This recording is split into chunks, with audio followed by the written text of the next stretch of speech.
Assalamualaikum. Hari ini kita akan masuk bab 5 di mana kita akan masuk subtopik yang pertama lah, asas gelombang.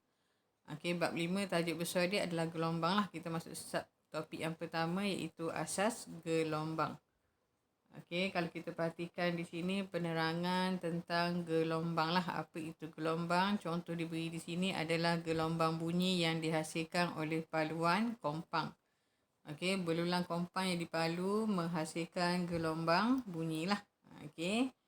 Yang seterusnya dibagi contoh gelombang air yang terhasil apabila kita jatuhkan sesuatu objek ke dalam air lah. Okey, maka objek yang terjatuh tadi ke atas permukaan air dia akan menghasilkan gelombang air. Okey, jadi bagaimanakah gelombang ni dihasilkan? Okey, gelombang dapat dihasilkan apabila suatu sistem tu dia berayun ataupun dia bergetar di dalam suatu medium. Okey, dia berayun ataupun bergetar dalam suatu medium. Okey. Contoh di situ macam tadilah. Okey, kompang dan sebagainya, gerakan tala bunyi. Okey, tala bunyi bila kita ketuk tu, bila kita letak dekat telinga kita akan dengarlah bunyi yang nyaring tu. Jadi gelombang bunyi dihasilkan apabila kita ketuk tala bunyilah. Okey, apa yang dimaksudkan dengan getaran dan ayunan? Okey, getaran dan ayunan ni adalah pergerakan ulang-alik. Okey, pergerakan ulang-alik pada kedudukan keseimbangan mengikut satu lintasan yang tertutup. Okey, gerakan ulang-alik pada kedudukan keseimbangan. Okey, kalau kita perhatikan gambar rajah ni, ini adalah tala bunyi lah. Okey, bila kita ketuk, dia akan menghasilkan gelombang bunyi, di mana gelombang bunyi ni adalah gelombang membujur. Kalau perhatikan pada gambar rajah tu, dia ada kawasan yang agak cerah dan kawasan yang agak gelap tu lah. Itu adalah kawasan regangan dan mampatan. Okey, ini kita akan belajar selepas ni.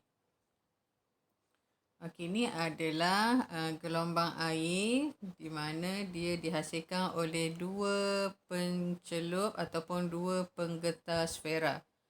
Okey, kita sama pada motor lah. Jadi sfera tu yang berwarna merah dan kuning tu dia akan bergetar lah. Bila dia bergetar menyentuh pada permukaan air, maka dia akan menghasilkan gelombang-gelombang air. Okey, perambatan gelombang tadi. Okey, bila gelombang tu bergerak, merambat ni bergerak lah. Tapi istilah sains dia kita panggil merambat. Okey, perambatan gelombang memindahkan tenaga. Okey, daripada satu tempat ke tempat yang lain lah, tanpa pemindahan jirim medium. Okey, apa yang dipindahkan adalah tenaga. Okey, tanpa pemindahan jirim medium. Okey, kita perhatikan gelombang yang kedua ni, gelombang yang dihasilkan pada spring slinky. Okey, saya pegang satu hujung spring tu, saya hayunkan dengan tangan lah, dengan kuat. Okey, pada spring tu saya lekatkan satu ribbon. Jadi apa yang kita boleh perhatikan, okey, gelombang tadi dia akan bergerak daripada hujung A ke hujung B. Jadi tenaga akan dipindahkanlah daripada A ke B. Okey, tenaga dipindahkan daripada A ke B.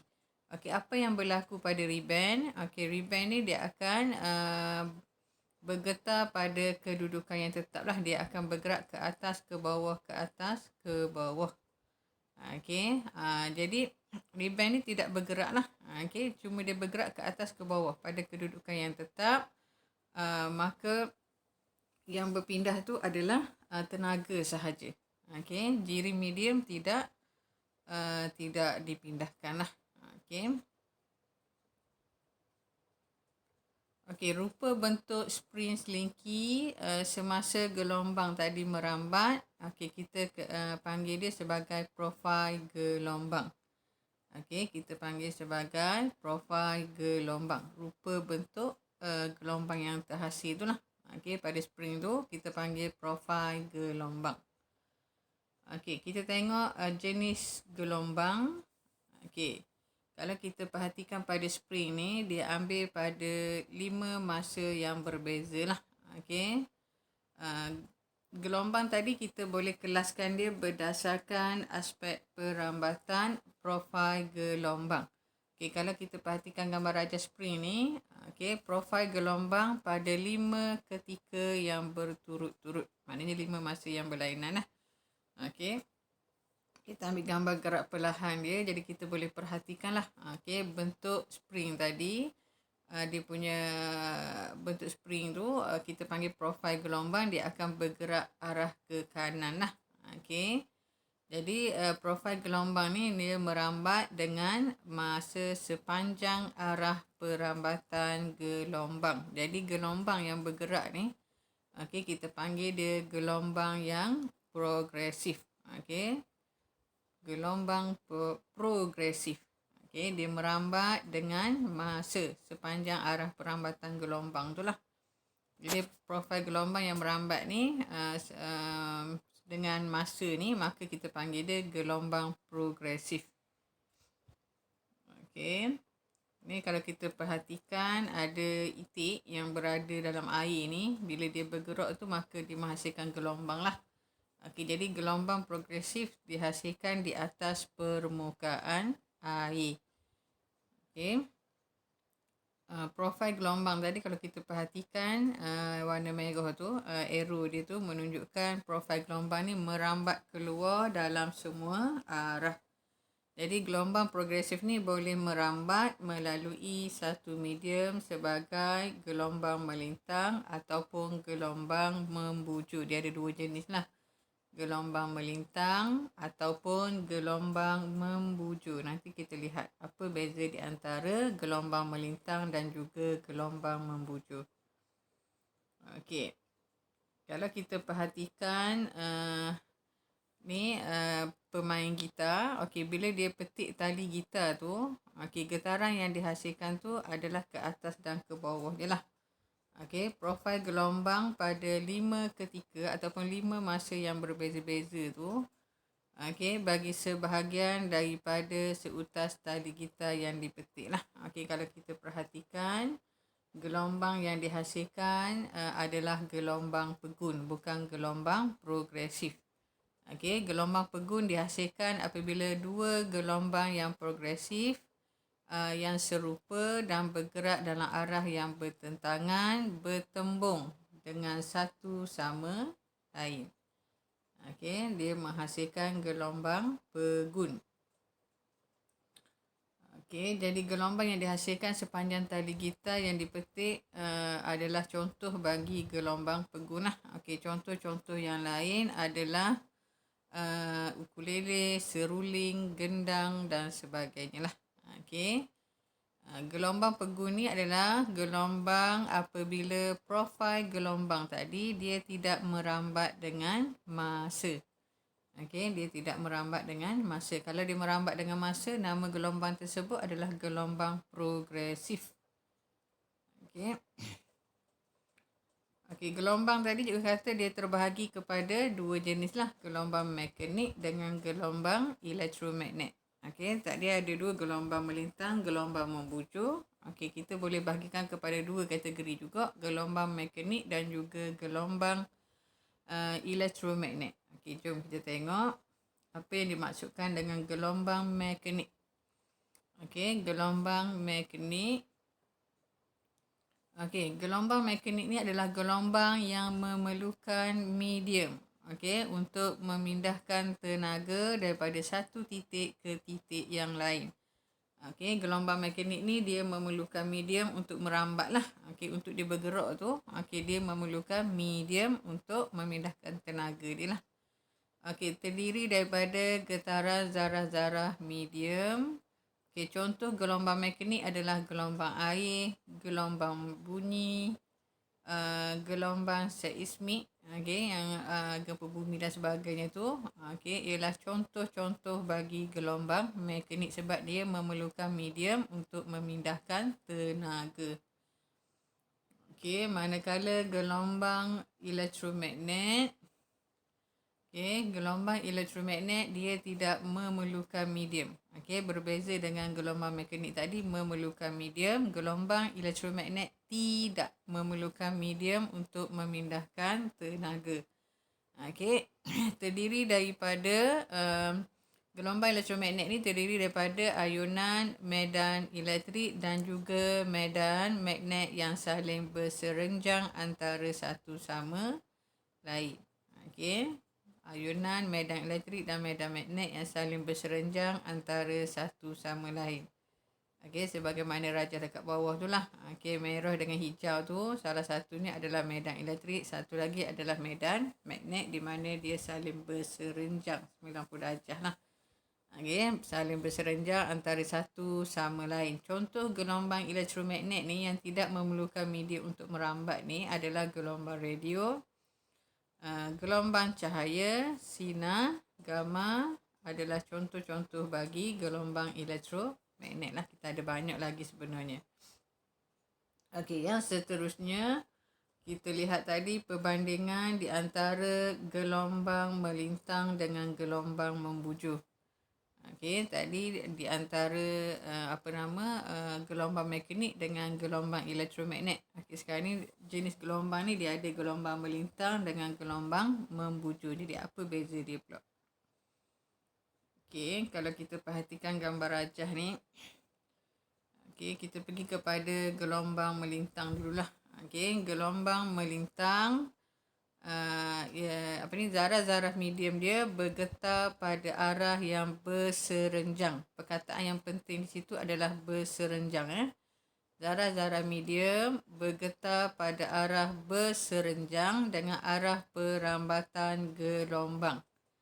Okey, berserenjang ni maksudnya 90 darjah lah.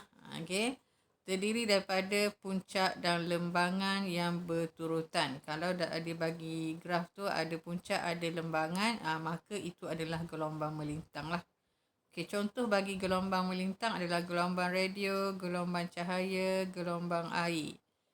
Okey, dan banyak lagi sebenarnya. Okey, itu sebahagian sahaja. Cara nak hafal dia, gelombang melintang ni adalah selain daripada gelombang bunyi. Sebab gelombang membujur adalah gelombang bunyi sahaja. Jadi lain-lain gelombang tu termasuk dalam kategori gelombang melintang lah. Okey, kalau kita perhatikan gambar rajah ni. Okey, spring tadi bila kita gerakkan dia, okey, dia akan merambat lah daripada kiri ke kanan. Okey, rebound tadi dia hanya bergerak ke atas dan ke bawah. Jadi arah getaran zarah tu, rebound tadi, berserenjang dengan arah perambatan gelombang. Okey, maka kita kata spring ni, getaran spring ni adalah gelombang melintang. Okey, gelombang membujur. Okey, gelombang membujur ialah gelombang yang dihasilkan apabila zarah-zarah medium tadi bergetar pada arah yang selari. Ayat yang sama, cuma tukar je perkataan berserenjang tu dengan selari. Okey, zarah-zarah medium bergetar pada arah yang selari dengan arah perambatan gelombang. Okey, dia terdiri daripada bahagian mampatan dan juga regangan yang berturutan lah. Okay, kalau tadi kita ada puncak dan lembangan, untuk gelombang membujur ni dia ada kawasan regangan dan kawasan mampatan yang berselang-seli lah. Regangan, mampatan, regangan, mampatan, regangan, mampatan dan seterusnya lah. Okey, jadi kalau kita perhatikan di sini arah getaran zarah dia, kalau saya lekatkan spring, pada spring tu ada rebound, saya gerakkan spring tu ke kiri dan ke kanan. Okey, jadi rebound tu juga akan bergerak ke kiri dan ke kanan lah. Okey, arah getaran zarah dia selari dengan arah perambatan gelombang. Maka gelombang yang dihasilkan tadi kita panggil dia gelombang membujur. Okey, gelombang membujur. Okey, gempa bumi ini pengetahuan dia lah. Okay, bagaimana kita boleh tahu di manakah punca gegaran yang berlaku? Okey, gempa bumi ni dia menghasilkan dua jenis gelombang lah, iaitu gelombang melintang dan juga gelombang membujur. maka kedua-dua gelombang ni mempunyai halaju yang berbeza. Jadi analisa daripada gelombang tadi dia akan dapat menentukan pusat gempa bumi lah. Okey, ni hanya pengetahuan am. Okey, kita pergi kepada ciri-ciri gelombang.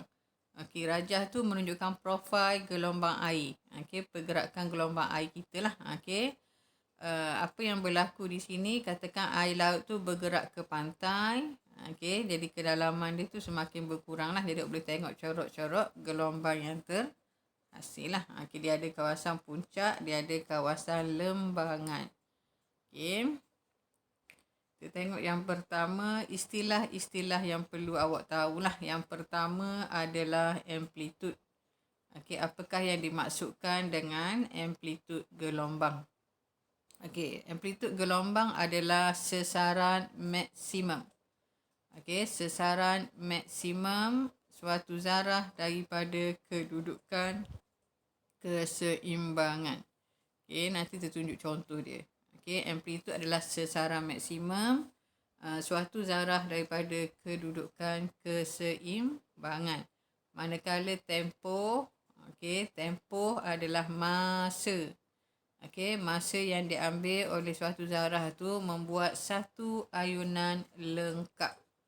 Okey, masa yang diambil untuk membuat satu ayunan lengkap. Okey, yang seterusnya frekuensi gelombang. Apakah maksud frekuensi gelombang? Okey, bilangan ayunan lengkap yang dihasilkan dalam masa 1 saat. Okey, dalam masa 1 saat tu berapa bilangan ayunan yang terhasil? Maka itu yang kita panggil frekuensi lah. Okey, bilangan ayunan lengkap yang terhasil apabila dalam masa 1 saat lah. Okey, yang seterusnya panjang gelombang. Apa itu panjang gelombang? Panjang gelombang simbol dia lambda. Okey, macam Y terbalik tu. Okey, panjang gelombang. Sebutan dia lambda. Okey, panjang gelombang adalah jarak di antara dua titik sefasa yang berturutan.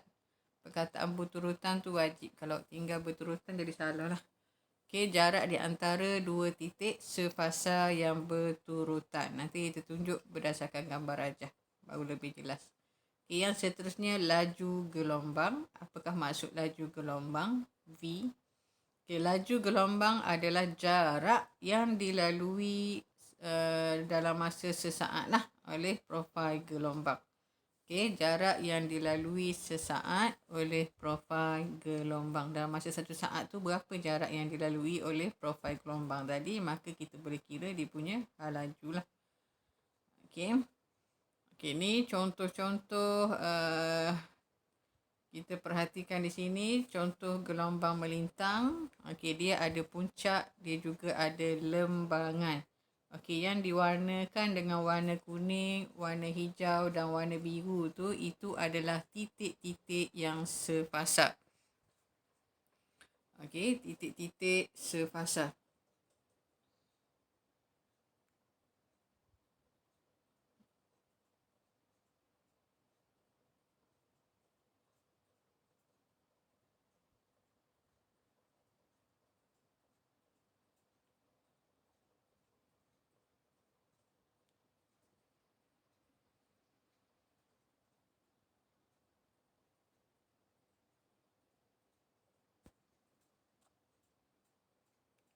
Okey, kalau kita perhatikan di sini titik X1, X2, X3, X4 tu adalah puncak gelombang.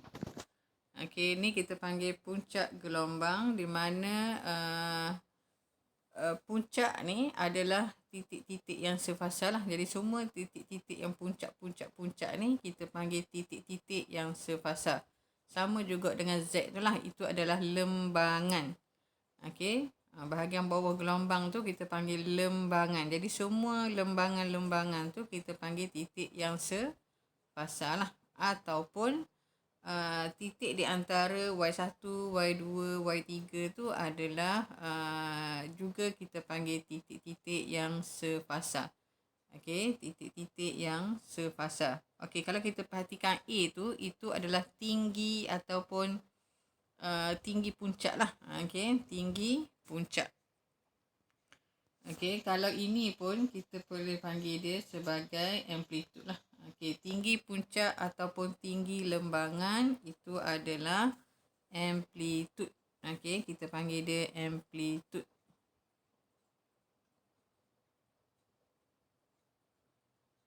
Okey, yang seterusnya lambda. Apa maksud lambda? Jarak di antara dua titik sefasa yang berturutan. Kalau kita perhatikan di sini,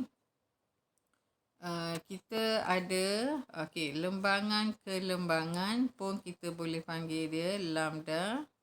Puncak ke puncak pun kita boleh panggil dia lambda. Ataupun dua titik sefasa. Contohnya Y2 ke Y3 ni lah. Okey, pun kita boleh panggil lambda.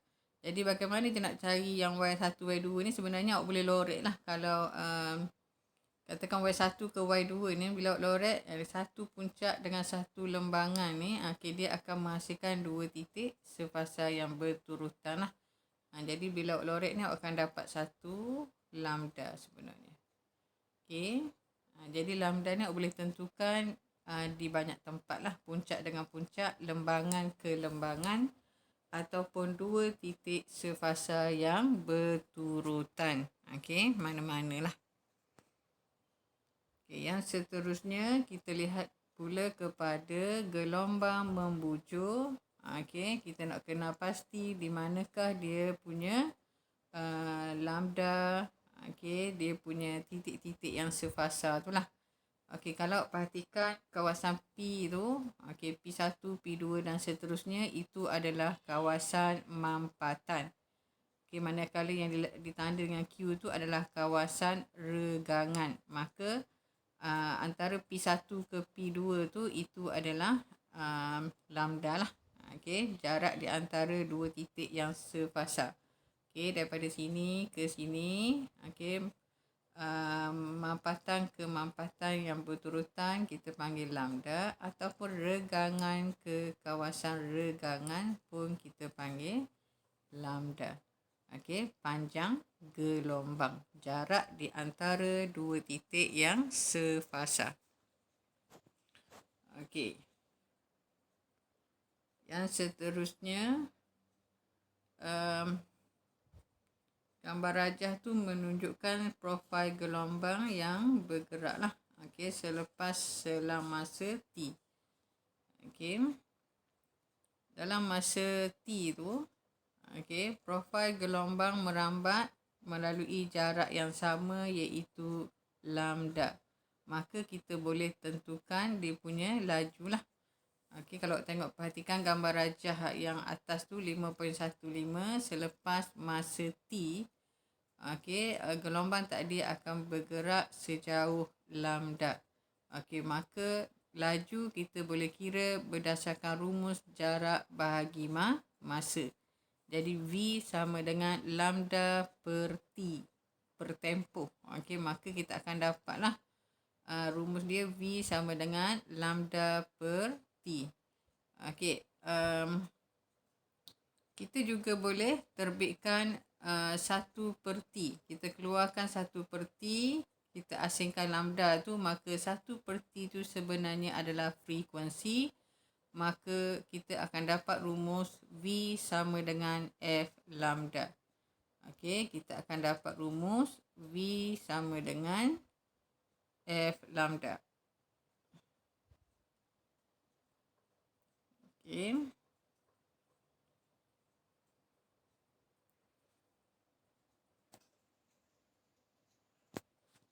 V sama dengan F lambda. Okey, V laju, F adalah frekuensi, lambda adalah panjang gelombang. Jadi ini adalah rumus asas bagi gelombang dan akan diberilah dalam senarai rumus masa peperiksaan. Tapi awak kena ingat dia punya maksud setiap simbol. V adalah laju, F adalah frekuensi, lambda tadi adalah panjang gelombang. Okey, yang seterusnya Zarah-zarah sepanjang gelombang itu berayun ke atas dan ke bawah sekitar kedudukan keseimbangan. Okey, itu adalah gambar rajah dia. Okey, jadi yang atas tu kita panggil puncak lah. Yang bawah tu kita panggil dia lembangan. Garisan tengah tu kita panggil dia kedudukan keseimbangan. Jadi zarah-zarah tadi dia akan berayun ke atas dan ke bawah, okey, sekitar kedudukan keseimbangan dia lah. Okey, dua jenis graf yang boleh kita lukis iaitu graf sesaran masa, satu lagi graf sesaran melawan jarak. Okey, daripada graf ni kita boleh keluarkan maklumat lah. Okey, kita ada dua jenis graf. Kita tengok yang pertama dulu. Graf sesaran masa. Maksudnya graf paksi Y dia sesaran, paksi X dia masa. Okey, amplitude tu kita boleh ambil tinggi puncak tu ataupun lembangan dia lah. Okey, kita akan dapat nilai yang sama. Okey, jadi amplitude tu kita ambil daripada garis keseimbangan tu, daripada paksi X tu terus ke puncak tu lah. Jadi berapa tinggi dia, kita akan dapat nilai amplitude. Manakala daripada puncak ke puncak, okey, itu adalah tempoh, bukan lambda, bukan panjang gelombang. Sebab apa tempoh? Sebab paksi X kita adalah masa. Okey, paksi X kita adalah masa. Okey. Maka puncak ke puncak tu, okey, adalah nilai bagi tempoh. Sebab tempoh adalah masa yang diambil untuk menghasilkan satu ayunan lengkap. Okey. Kalau kita perhatikan gambar rajah yang kedua ni, graf sesaran jarak, paksi X kita adalah jarak. Maka puncak ke puncak kita adalah panjang gelombang. Okey, dia bertukarlah daripada tempoh tadi sebab masa. Kalau jarak paksi X kita ni, maka puncak ke puncak tu adalah panjang gelombang. Okey, amplitude tetap samalah. Okey, daripada garis tengah tu ke tinggi puncak dia tu kita panggil dia amplitude.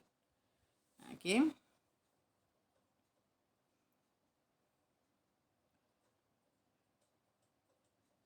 Okey, bagaimana kita nak menentukan panjang gelombang, frekuensi dan juga laju gelombang dalam makmal lah. Okey, biasanya dalam makmal ni dia ada satu radas yang kita panggil tangki riak. Okey, tangki riak ni digunakan untuk mengkaji gelombang air lah. Okey, dia terdiri daripada takung air daripada plastik ataupun kaca lah. Okey. Bila kita letakkan air, kita ada penggetah, maka dia akan menghasilkan bayang di bahagian bawah tu. Jadi gelombang tadi akan dipaparkan lah. Okey, yang ni yang moden sikit. Okey. Tangki riak ni ada dalam makmal kita lah. Okey, kita boleh tunjukkan selepas sekolah dibuka lah. Okey, daripada pandangan sisi tu, dia ada cermin sebenarnya di dalam tu.